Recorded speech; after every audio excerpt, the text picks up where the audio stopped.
네, 여기 전주에 오면 또 기억나는 사건들이 많이 있죠. 제가 이제 퇴직을 했기 때문에 사건에 투입되지는 않았는데 이 사건이 워낙 충격적이다 보니까 사건 분석에 대한 의뢰를 받아서 일부 분석했던 사건입니다. 2020년 전주에서 발생한 소위 최신종 살인 사건인데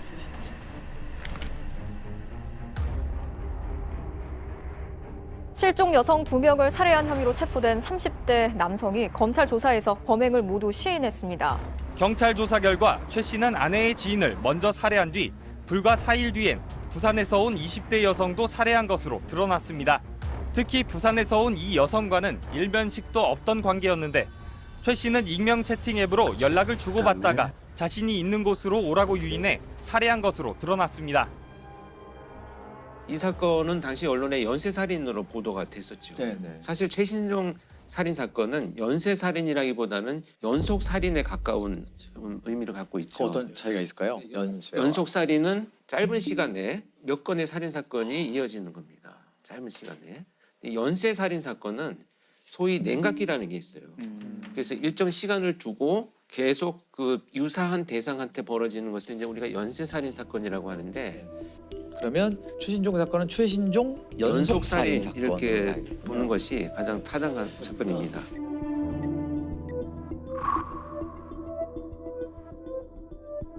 그럼 살인을 저지른 이유는 그런 어떤 습성이 나온 걸까요? 아니면 근데 처음에는 이제 처에 친구한테 내가 돈을 빌리려고 했다. 근데 돈을 빌려주지 않고 무시하는 말을 계속하고 그래서 화가 나서 살해했다라고 주장은 하지만 네. 뭐 성폭행 흔적도 있었고 사망한 피해자의 카드를 가지고 현금을 48만 원을 인출을 합니다. 그래서 성폭행과 금품 강취의 목적이 있었다라는 것으로 이제 분석이 되고 있고요. 그리고 나서 이제 그 랜덤 채팅을 하는 과정에서 만난 여성을 살해를 한 것으로 이제 밝혀졌는데 랜덤 채팅을 사용한 흔적들이 많이 나타나고 있고요. 그걸 통해서 평상시에도 아마 이런 부적절한 성적인 삶의 방식을 갖고 있었던 것으로 나타났습니다. 그 연속살인 두 사건이 좀 연관성이 있다면서요? 관계가. 살인 범죄를 저지르고 나면 정말 아이러니하게 자기의 어떤 분노가 표출되면서 긴장이 해소되잖아요. 그런데 또 다른 엄청난 긴장이 생겨요. 근데 이 긴장을 해소하는 방법으로 대부분 방화나 또 성범죄나 도박 이런 것에 그냥 빠져서 그 스트레스를 해소하는 방식을 선택하는 범죄자들이 되게 많습니다. 그런데 이 최신종 같은 경우에는 성범죄로 그것을 해소하는 이런 성향을 갖고 있었던 것으로 보여지죠. 이 최신종에게서의 성이라는 의미는 극도의 스트레스 상황을 벗어나는 어떤 도구로 쓰여진 그런 의미를 갖고 있는 거죠.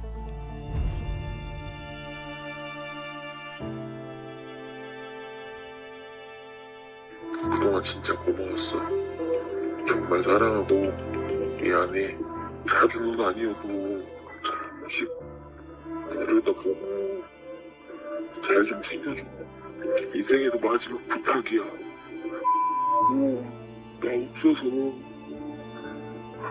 미쳐버릴 수도 있어.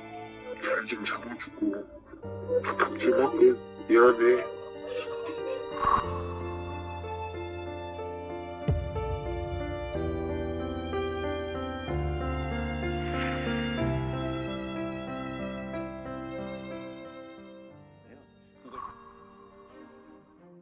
자, 그리고 또 다른 편지 하나를 더 준비해 오셨다고요? 이 편지도 한 번씩 좀 나눠드리겠습니다. 자, 이건 먼저 보여드릴게요. 이건 편지 봉투에 써 있는 글입니다. 주소가 써 있는 게 아니고 편지 봉투에 이렇게 써 있었어요. 표기도 다 틀리고.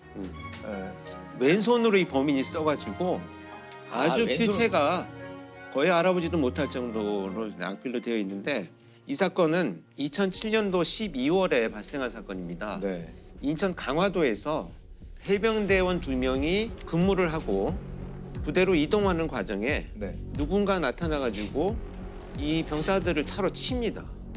차로 충돌을 해가지고 네. 그 쓰러진 병사들의 총을 뺏어간 사건이에요. 근데 그 병사들 중에 한 명이 총을 빼앗기지 않기 위해서 이제 저항을 하니까 칼로 찔러서 살해하고 도망간 살인 사건이 됩니다. 이제 수사가 전개되니까 이제 편지가 수사팀에 전달이 되었던 거죠.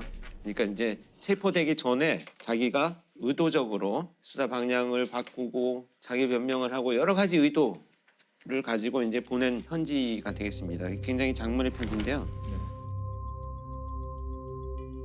첫째 줄에 보시면 저는 이번 총기 사건의 주범입니다. 아무도 궁금하지 않은 내용을 써놓았습니다. 공범이 있는 것처럼 만들어놨죠. 주범이라는 표현을 쓰면서. 백양사 부근 이런 얘기가 있잖아요. 네. 그리고 편지는 부산에 가서 보냅니다. 뭐 상당히 자기 나름대로의 계획을 수립하고 여기저기 혼선을 주는 거죠. 아, 혼선을 주려고 보내는 거군요, 지금. 실제로는 백양사 부근에서 이제 아무것도 없었던 거죠. 백양사 부근보다는 조금 떨어진 곳에서 실제 총기는 발견이 됐습니다. 수색 중에 발견은 됐어요. 조금 발견이 됐고. 그리고 이제 군인과의 뭐 대치 상황에 대한 이제 이 내용들은 사실 언론에 보도가 안 된 거예요. 그래서 수사팀에 내가 진범이야를 힌트를 주고 있습니다. 범인만 아는 내용들을 네. 살짝 넣어놨어요. 그리고 민간인으로부터 모자, 혈액 등 구입해서 범행 현장에 방치해서 수사 방향을 혼선을 주려고 했다라고 하는데 이건 무슨 얘기냐면 격투하는 과정에서 자기가 실제 쓰고 있던 자기 모자를 떨어뜨려요.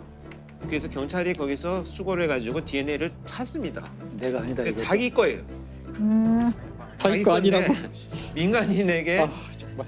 피해를 줘서 엉뚱한 사람을 죄인으로 만들어서 수사하게 만들었으니 미안하다. 잔머리를 엄청 부렸네. 애썼다 싶네요, 예. 진짜. 아휴.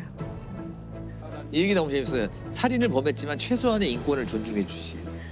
여기가 이제 이 편지를 보낸 아마 핵심 내용 중에 하나이지 않는가 하는 생각이 드는데 자 만약에 내가 자수를 하게 된다면 너희들은 이런 걸 해줘야 돼 라고 이제 의도를 드러내고 있습니다. 근데 어떻게 잡혔나요? 범인. 이 편지의 봉투에서 지문이 나왔습니다. 저런. 이거 어떻게 엉성하죠?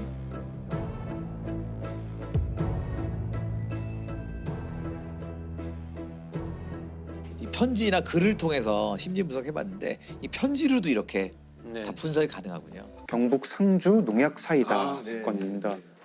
경북 상주의 한 마을 회관에서 음료수를 마신 할머니들이 의식을 잃고 쓰러져 중태에 빠졌습니다. 국과수 감정 결과 음료수에는 살충제 성분의 농약이 들었던 것으로 확인됐습니다. 무색 무취의 농약이라서 할머니들이 농약이 섞여 있다는 것을 모른 채 음료수를 마셨던 것으로 보입니다. 때는 이제 2015년 7월 14일이고요. 마을 회관에 할머니 7분이 모입니다.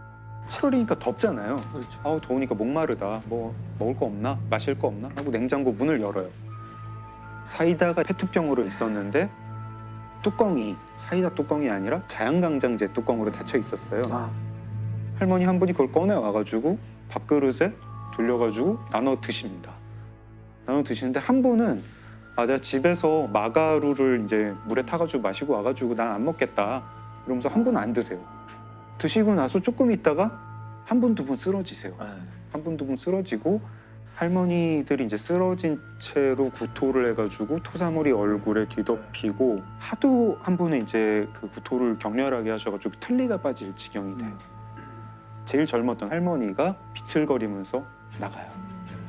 마을회관 옆집에 살던 할머니가 마당을 기어다니던 할머니를 보고 형님 왜 그래요? 이러면서 119에 신고를 합니다.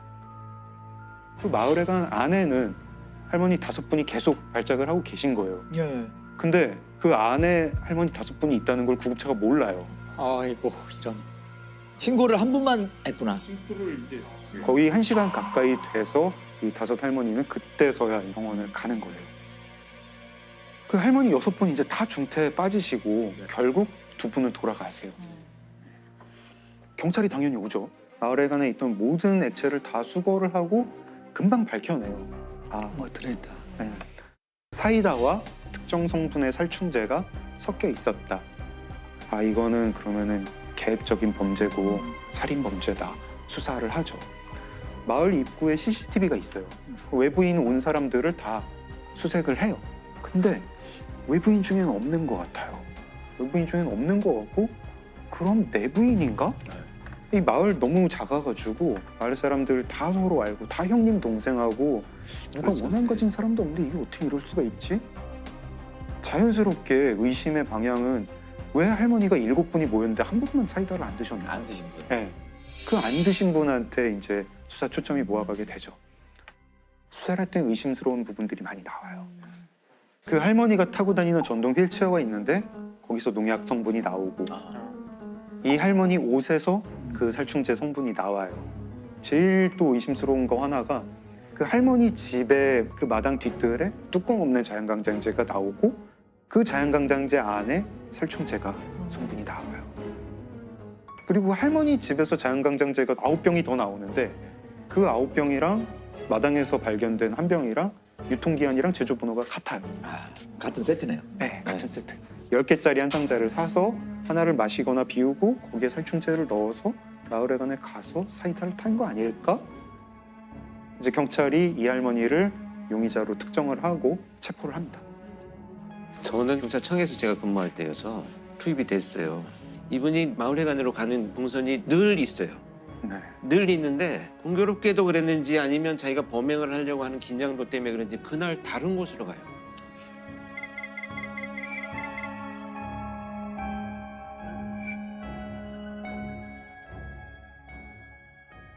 이제 그 다음부터가 문제인데 정황 증거는 있죠. 정황 증거는 있는데 물증이 없어요. 그 자연강장제에서 할머니 지문이나 DNA가 나오지도 않고 사이다병에서 나오지도 않아요. 네. 그리고 할머니가 그 살충제를 사이다에 섞는 게 CCTV에 찍힌 것도 아니고 그걸 본 사람도 없어요. 할머니도 자백하지 않아요. 안 그랬다고 그러시고. 할머니는 끝까지 나는 절대 그러지 않는다.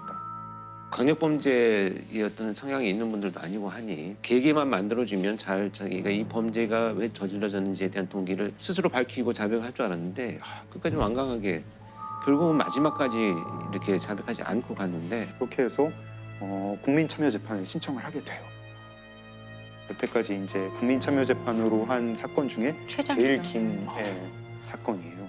굉장히 치열한 공방을 거쳐가지고 국민참여재판이 5일 동안 결국에는 이제 배심원들이 전원 유죄로 판결을 내립니다. 그리고 대법원도 결국 무기징역입니다. 정황 증거 쪽으로 간 거네요. 네, 정황 증거가 너무 유력한 게 많다 보니까 이 정도면 유죄로 봐야 된다. 이런 사건인데 안타깝기도 하고. 그러면은 살해 동기도 모르는 거네요. 검찰 측이 평소에 그 마을에 가면서 다른 할머니들이랑 화투를 많이 쳤는데 화투를 치다가 사이가 좀 안 좋아졌다. 왜 속임수를 쓰느냐 이러면서 서로 싸우는 일이 많았다. 네. 이게 범행 동기다. 듣고 보면은 그 화투가 이제 정당 10원짜리 그 할머니들 다 소비였다고 그러시죠? 하는데 예. 그것 때문에 6사람을 독살을 한다? 살해 동기도 지금 그 검찰 측에서 주장하는 그걸로만 화투 지금 때문에 싸움이다. 동기가 사실 끝까지 우리 마음을 좀 불편하게 하고 그러니까 너무 사소하거나 이해할 수 없는 이유라 이거죠. 근데 농업 전문지에 농민분들이 이제 칼럼 쓰는 거를 보면은요 이런 게 되게 되풀이해서 나와요. 이렇게 답답한 줄 몰랐다. 스트레스는 참을 만한데 어디 갈 데가 없다. 사람 눈을 피해서 어디 갈 곳이 없다. 특히 이제 여성 농민 같은 경우에 거기 지역 전체가 이제 가부장적인 분위기고 남편이 또 이제 굉장히 가부장적인 사람인 경우에 자기 이 쌓인 한을 어디다 풀 데가 없는 거예요. 네네. 실제로 이 상주 농약 사이다 사건 판결문에 이렇게 적혀 있습니다. 피고인은 1950년경 남편과 결혼 후 극심한 가정폭력에 시달려 순탄치 않은 40년의 결혼 생활을 해왔다. 피고인은 오랜 기간 누적되어 온 강압적 환경에 대한 스트레스 및 폭력에 의한 억압, 자존감 저하로 인하여 급기야 사소한 감정 문제에도 심한 분노를 느끼는 지경에 이르렀다. 제가 종합보고서에 썼던 내용이거든요. 학대받는 여성 증후군의 증상들을 조금 나타내셨어요, 이분이. 실제로.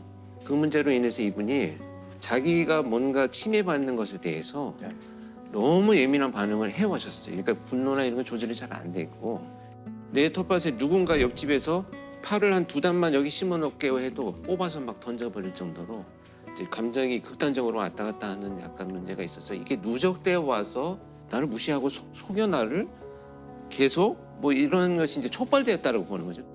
씁쓸하게 또 저희 마음을 좀 무겁게 만드는 사건이었습니다.